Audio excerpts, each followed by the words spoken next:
the final preparation class. We've held 2 prior to today.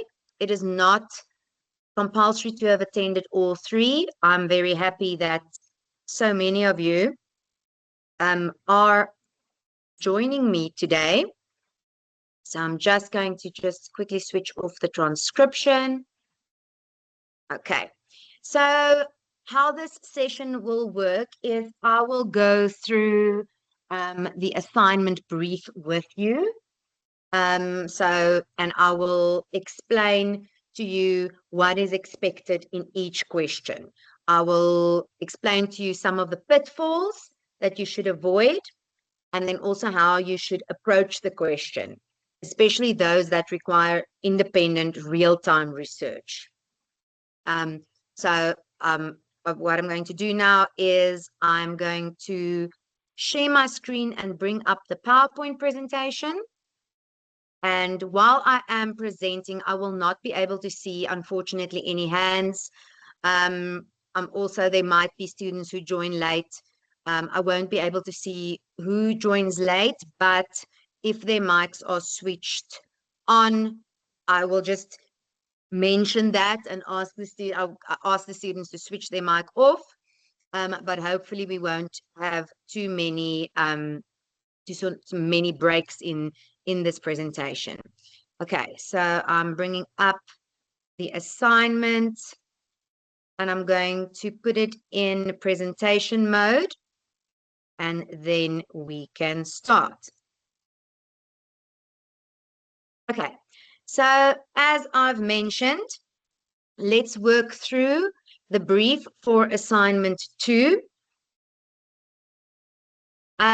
So as with previous years, this is, if you've done similar modules before, you would usually have an essay to write. In this case, yes, technically you are writing an essay because we are asking for you for an introduction and a conclusion, but you will be numbering each question according to the question numbering. So you will have a table of contents. You'll see that we don't have a separate mark for technical presentation this time around, but we are looking at your technical presentation. So you need to have a table of contents. So you'll start with your introduction.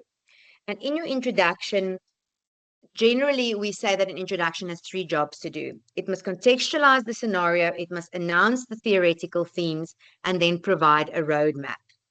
So in this case, it is only for 2 marks. You will write, I would say, type up to a third of a page for an introduction and a third of a page for a conclusion.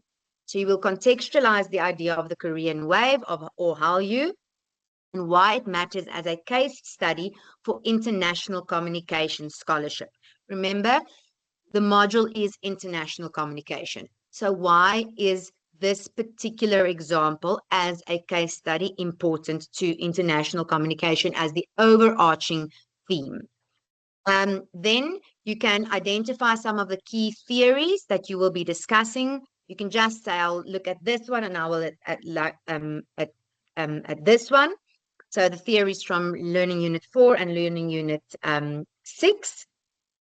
Don't just list them without explaining their relevance.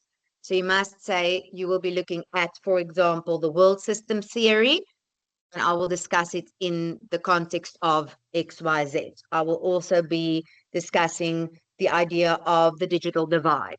And then the roadmap that we are talking about here is you need to explain to us how this assignment is then structured. Just very briefly say, okay, so after this introduction, I will do A, I will do B, I will do C, and then I will end it off.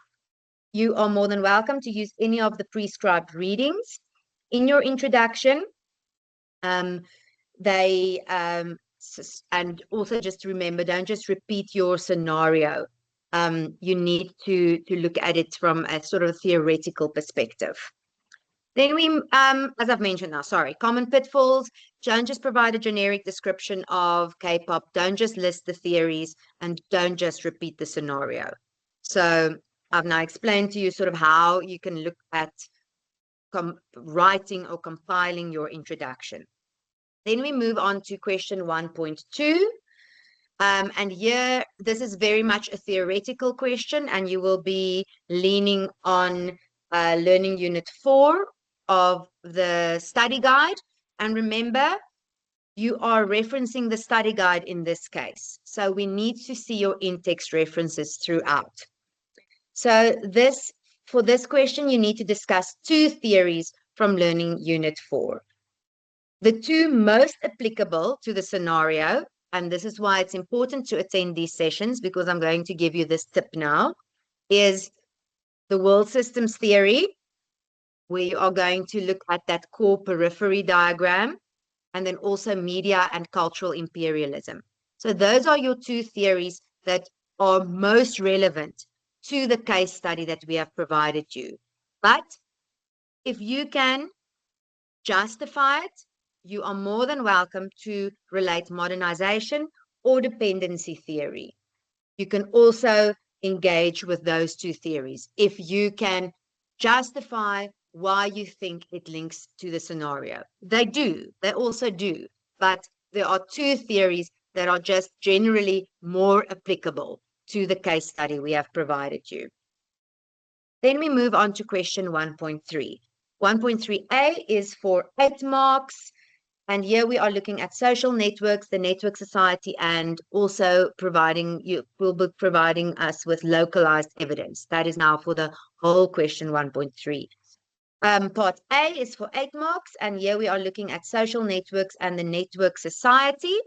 And here we are specifically focusing on Learning Unit 6. You need to provide a definition of what an SNS entails. And you will see that Boyd and Ellison, so we are referring here to Boyd and Ellison's definition. And it has different parts.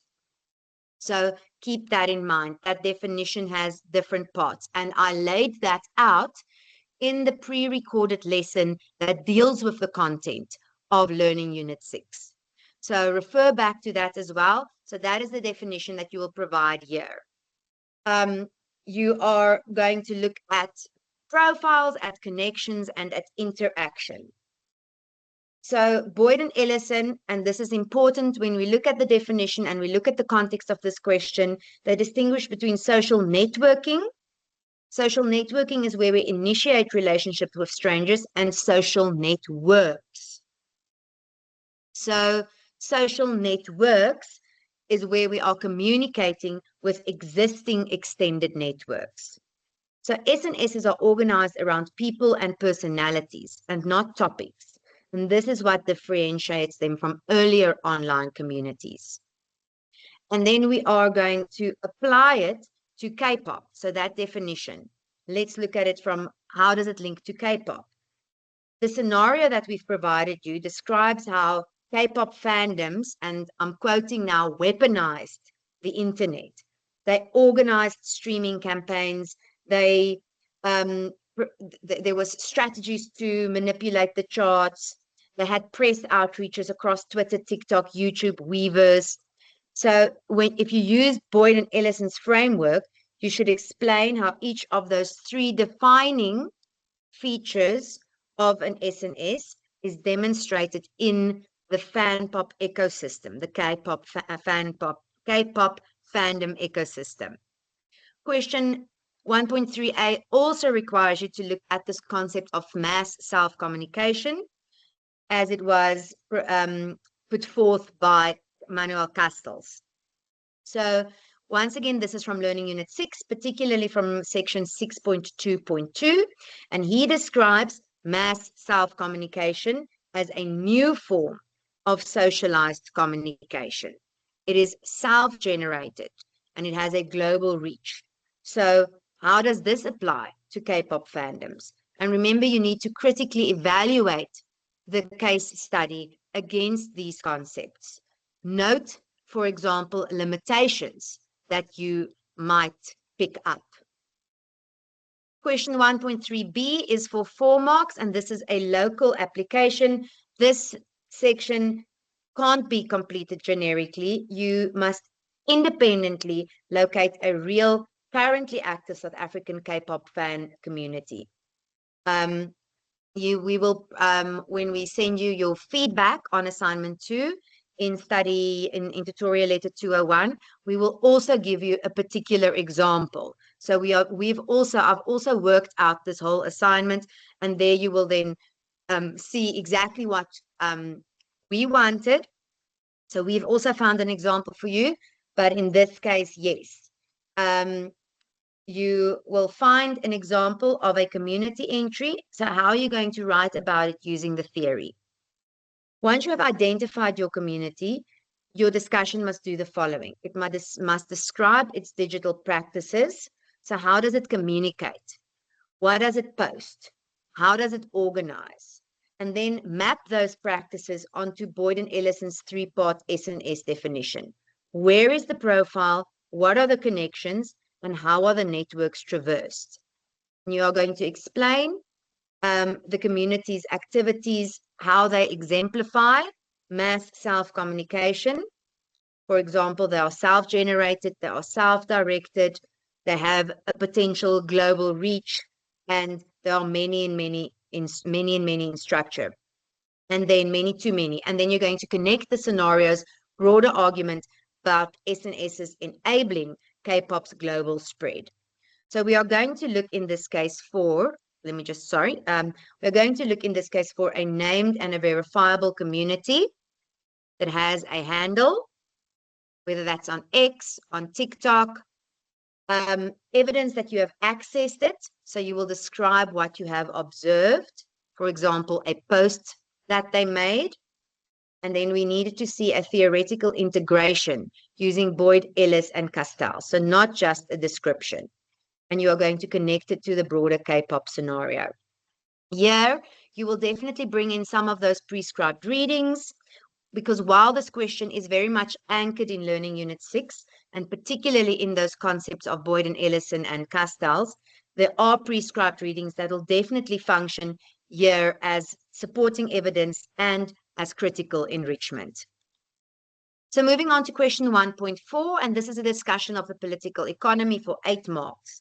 So here we require you to apply Chang, Himmelbaum, and Dong's political economy framework from Learning Unit 6, particularly section 6.5, to K-pop's digital distribution, and then to evaluate whether K-pop confirms or challenges or complicates the world systems theory as it is applied to online information flows.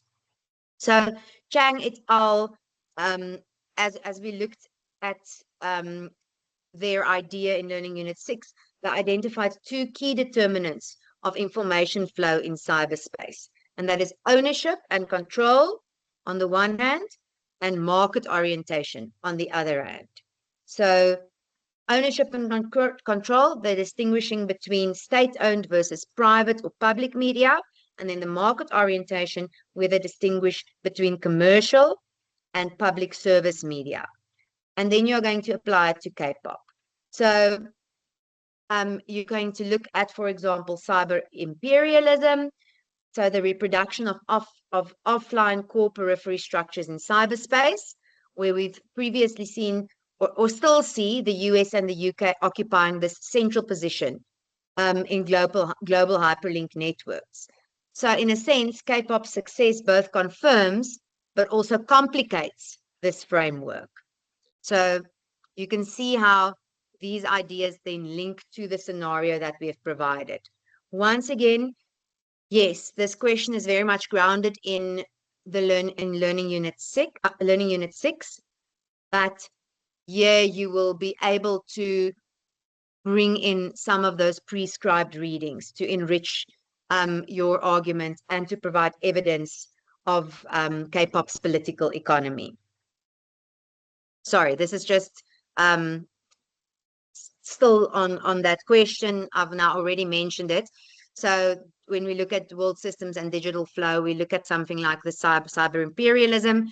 We look at core periphery dynamics, and then does K-pop challenge, confirm, or complicate, would you say, this idea of the core periphery dynamic? Question 1.5 has to do with the digital divide. So for 1.5a, that is just for 6 marks. It's your theoretical question where you will define the digital divide. So very simply put, the digital divide refers to very significant demographic gaps in computer access, computer and internet access and usage. And then you are going to look at SASSI's 4 approaches. And particularly, you are only going to refer to 2 of those 4 approaches. Those 4 approaches are the technocratic approach, the social structure approach, information structure and exclusion approach, and the modernization and capitalism approach. So you'll choose any of those and discuss them in depth and show how they explain a different dimension of unequal access to K-pop's digital ecosystem in sub-Saharan Africa. So that's what you are going to do here. So yes, it is a theoretical question, but you're already also going to apply it to your provided scenario. Then for question 1.5b, which is for 4 marks, this is where you are going to be retrieving current data. So you will be retrieving live data from ITU or World Bank at the time of writing. So once again, when you receive your feedback, we've also completed, as I've mentioned, this assignment. So we are going to provide you with figures as an example of the type of data you should receive or should retrieve. You must retrieve your own figures at the time of submission. So you will remember that we've mentioned in one of the pre-recorded lessons that the ITU ICT Development Index for a certain time actually stopped, but it's got now a new index going. So you can either then look at data from that or from the World Bank data. So if you use the ITU ICT Development Index, you will see that, for example, that percentage of individuals using the internet is 72% in recent reports. Mobile broadband subscriptions, you are going to look at that, and fixed broadband subscriptions. South Africa has historically had a very low fixed broadband penetration relative to mobile penetration. Alternatively, if you choose to look at the World Bank data, it provides country-level annual data, and its indicators are individuals using the internet and the percentage of the population. So how are you going to interpret? So now you've retrieved it. How are you going to interpret it? Once you have your figures, apply the framework of the ITU IDI sub-index, as we taught it in section 6.6.3 of Learning Unit 6. It has the access sub-index, the use sub-index, and the skills sub-index. So the access sub-index looks at infrastructure and access indicators.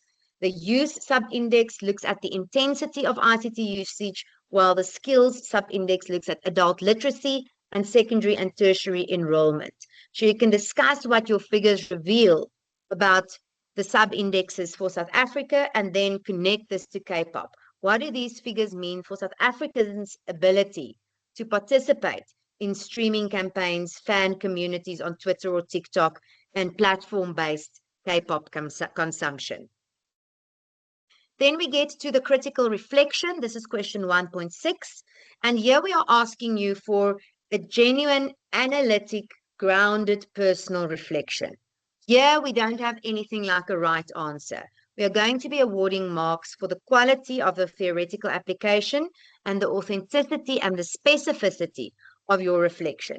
So what are you going to do here? You are going to name a specific tension from the scenario that you find significant. So there are many tensions that you can mention. For example, the tension between K-pop's global democratizing potential and South Africa's persistent digital divide, or the tension between fan community belonging and commercial exploitation of that fandom, or the tension between cultural counterflow from the semi-periphery and the ongoing dependence on global north platforms. So there are many tensions in that case study based on the theory that you can mention here. And then you are going to describe your own personal experience of digital connectivity, media access, or cultural participation in South Africa. And here you need to be specific. Don't just provide us with a general statement like, as a South African, I experience the digital divide. That is not enough. You need to name your context. Where do you stay? Do you actually experience the digital divide or don't you? What type of internet access do you have? Does it cost you a lot of money? Because that is linked inevitably to the digital divide. And then also, is your internet reliable? Because that also links to the digital divide. And then we want you to apply just one theoretical concept from Learning Unit 4 or 6 and explain how it can confirm or challenge or complicate your experience. And here we just need you to be quite specific. So don't provide us just with generic answers. This is your own personal critical reflection. And finally, we have our conclusion for 2 marks. Your conclusion echoes your introduction. So it's going to synthesize your argument and it's going to provide us with the broader significance yet again. Please ignore that future research question. It is beyond the scope of, I would say, this particular assignment. And initially, I thought that this might, as we work through the assignment, myself and the team, that this could probably work well, but you don't need to include a future research question. So we need to see just that you synthesize your argument. So you are briefly going to consolidate your main argument, referring back to the introduction, show how the threads connect, how the world systems theory explains K-pop structural context, how SNSs and mass soft communication explain K-pop's fan-driven spread, how the political economy explains the commercial constraints on equitable access, and how the digital divide explains who can and cannot participate. And then look at the broader significance. Remember what the module's title is. It is international communication. That is your overarching theme. And we said that you will explain your assignment topic in the context of that in your introduction. And once again, you will be doing it here in your conclusion. Your conclusion should obviously draw together the threads that you have developed across the essay. So you won't be introducing new arguments, but do consolidate your critical perspective. And here you can also reference your prescribed readings. Several of them will link very nicely to a core tension, for example. And then I've had a few questions about this. The source verification log. This is for 3 marks and it is compulsory. So you are not going to have a list of sources consulted. You're going to have your source verification log. Remember, we expect you to reference in text consistently. So you will be referencing your study guide. You can choose to, for example, if you are referring to Boyd and Ellison, you can either reference Boyd and Ellison directly. We have included those references in the study guide, or you can reference the author of that particular learning unit. That is also fine. So then your reference will be whether it is Lesami or Mukudwana, it will be the author of that particular learning unit. You can decide what in-text reference you are going to use when you are referring to the theory in Learning Unit 6 and Learning Unit 4. But for the source verification log, there are 5 columns or blocks that you need to include. It is a mandatory log that you need to include. So it will follow your conclusion. You can't just write, you can't leave cells blank, and you can't just say, see the essay. You need to include all the cells. You need to provide a URL that works. So it needs to lead to the specific page that it claims it does. And this is now for the Twitter page. You can just go to the particular post on X or TikTok, and you can find they will usually give you the option to copy the embedded URL. So that is what you'll do. You will copy it in here. Then we ask you to provide a summary of the source. We know that it is a lengthy assignment. We don't expect lengthy summaries, as long as it's not just generic in the sense of saying this source discussed media. That won't do. You need to be specific in what the 3 sources that you looked at, your 3 additional sources, in what they were about. And then you need to provide the dates on which you accessed the World Bank or the ITU ICT data as well. So you will include that, you will complete that whole source verification log, but you won't have a list of sources consulted. So basically your assignment will start with a title page where you just have your name, your student number, assignment 2, the module's name. That will be followed by the declaration.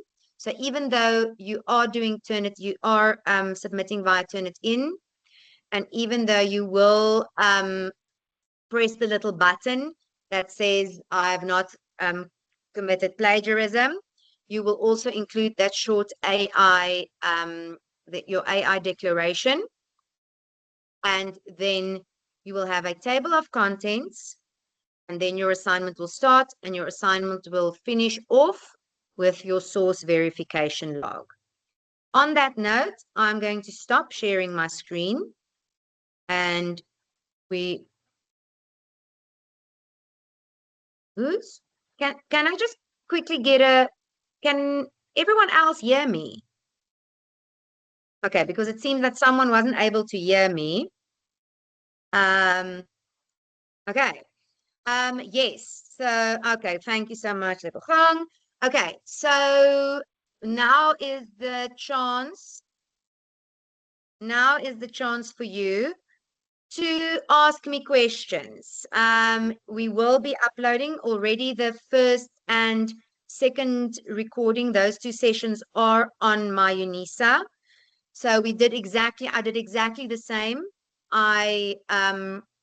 So I presented this PowerPoint presentation, and then I took questions and answers. This session will obviously then also be uploaded as soon as it's downloaded. So when we finish, I'm downloading it, I'm uploading it to YouTube, I'll upload it onto my UNISA. The PowerPoint presentation itself with my presenter notes is also already available on my UNISA. So you can work through that as well. What I will do is I will also just post an announcement to just go through how I now said the assignment should be structured, just as a reminder for you. I think that will be very helpful. So then you can just be reminded of how you should put your assignments together. I've had some students asking me about length. Students, I don't want to limit you. I always say, keep in mind the mark allocation. That is very important to keep in mind, and make sure rather write more than writing too little. So as I said, for the introduction, it's going to be about 1/3 of a page. For the conclusion, it's about 1/3 of a page. So keep that mark allocation in mind. Your personal reflection, question 1.6, will be half a page.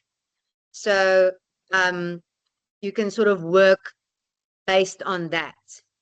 Okay, I see that Sakikile is typing. You are also more than welcome to raise your hand, switch on your mic, and ask a question if you are able to do that. I know that some students are not in an environment where they can now sort of switch on their mic and ask a question, but please do go ahead. Yes, Natando, you can switch on your mic and ask a question. Greetings. Morning, afternoon. Oh, sorry, good day. All right, thank you for the brief of the assignment. I just have a question, not necessarily in terms of what was presented, Mm, but I did see that must make reference to Unit 4 and Unit 6. And then yes. just going to use this platform because I think there's no other platform. In my case, I did not receive the study guide. When my material was delivered, it said that study material will be supplied when available, and I'm No, the study, concerned at this okay, point. yes, the study guide is available online. They're not posting the study guide anymore. Because this is sort of seen as a blended module. So it's a more of an online module. So the study guide is under your prescribed resources. And what I Prescribed can do, resources. prescribed material on my UNISA. So give me a second, then I'm gonna log in and then I can share my screen and show you All right, thank where to you. find it. Uh, not prescribed material, apologies. Because I just got a fright and I saw that there's nothing there. Under official study material, you will find it's tutorial letter 501. So I'm just going to quickly share my screen to show you. Um, Here we go. Okay, so there is the official study material. You have your tutorial letter 301. So that's your technical presentation. It tells you about technical presentation, about plagiarism, etc., etc. Tutorial letter 101 was just the very general tutorial letter, and then tutorial letter 501 is the study guide. So that is where we don't have a prescribed textbook. We have the study guide, and this is where you can find it. So All right, you thank can you so open it. much. Yes, you can open it as it says there, open it in your browser and then save a copy. I know that a lot of students struggle to access it via their phones. My UNISA as a sort of learning management system is not yet as mobile phone friendly as it should be. So I would advise get to a computer and just download it from there. All right, thank you so much. Okay, no problem. Okay. And then the key tension for question 1.6.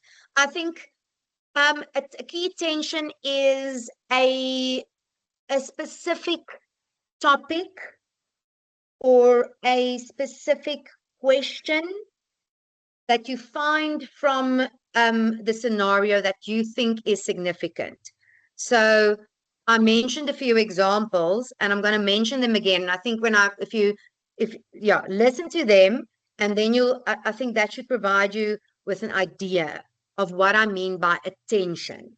So one example is K-pop has this amazing potential to be very democratizing a democracy. So to create a sense of equality, and it's the idea of it being globally democratizing.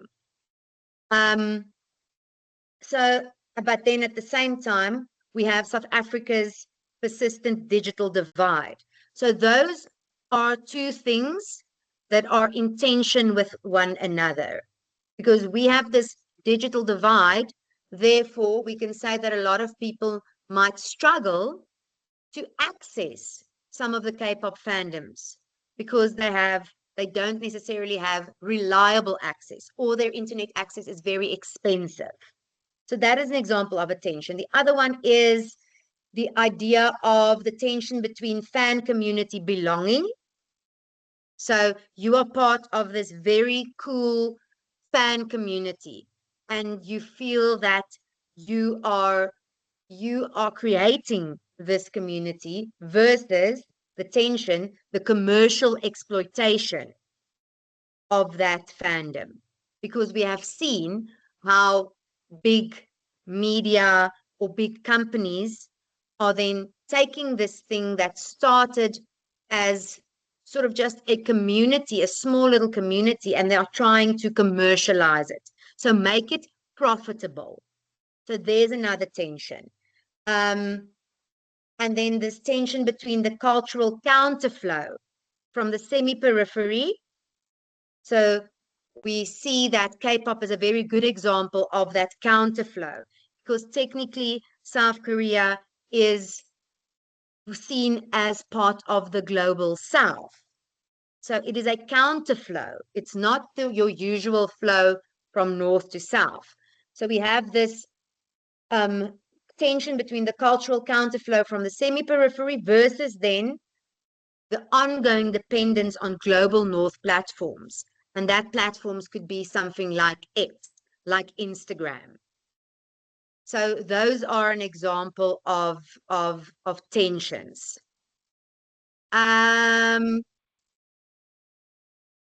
Yes, you can reference either of those two. Boyd and Ellison, I see Lebogang has asked which one of those two. That is fine. As long as it is, I know, so Boyd Barrett, yeah, was 2015.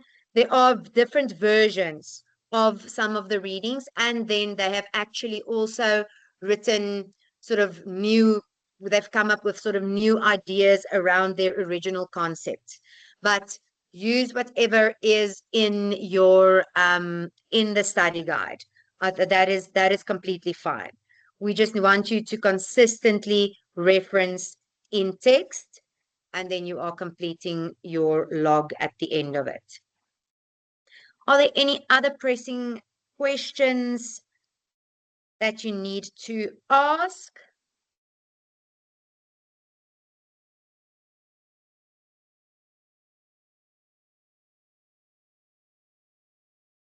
Okay, then just a reminder, students, that don't wait until the last minute to submit. Submissions close at 11 on Friday. But remember, you're also putting your assignment to turn it in. So just remember that you must leave some time for that as well. Yes, I don't see, I see, okay, I see to 11 p.m. Yes. No, let me just double check again. Sorry. I can request. Sorry about that. Let me just double check. Assignment 2. Oh, apologies. Yes, 8 a.m. I was looking at assignment 3, 8 a.m. Sorry.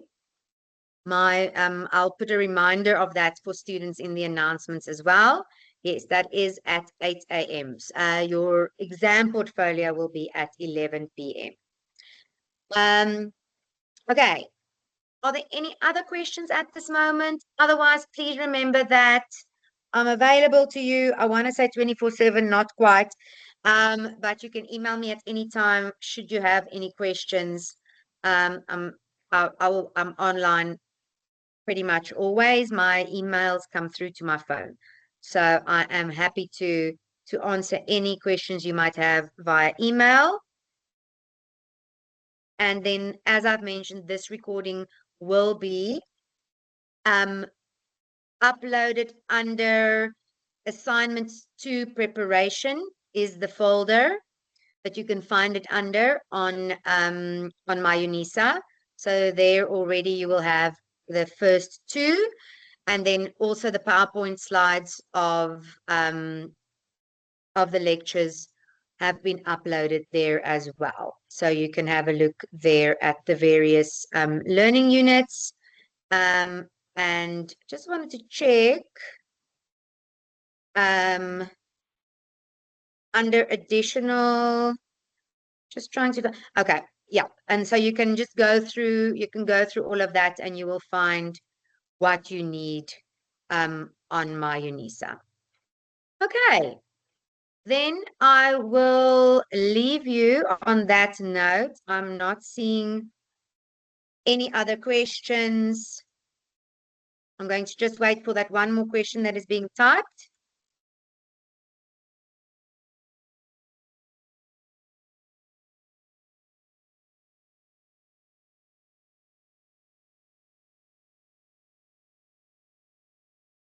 So, okay.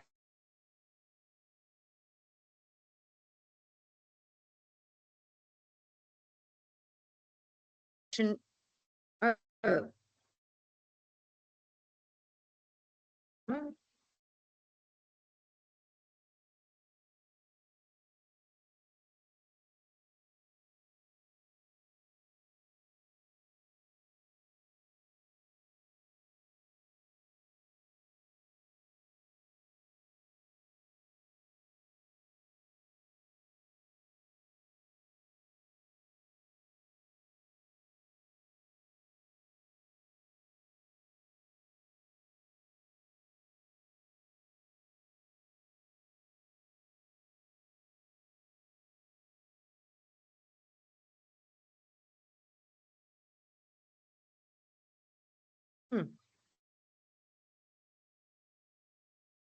Okay, sorry, I'm back.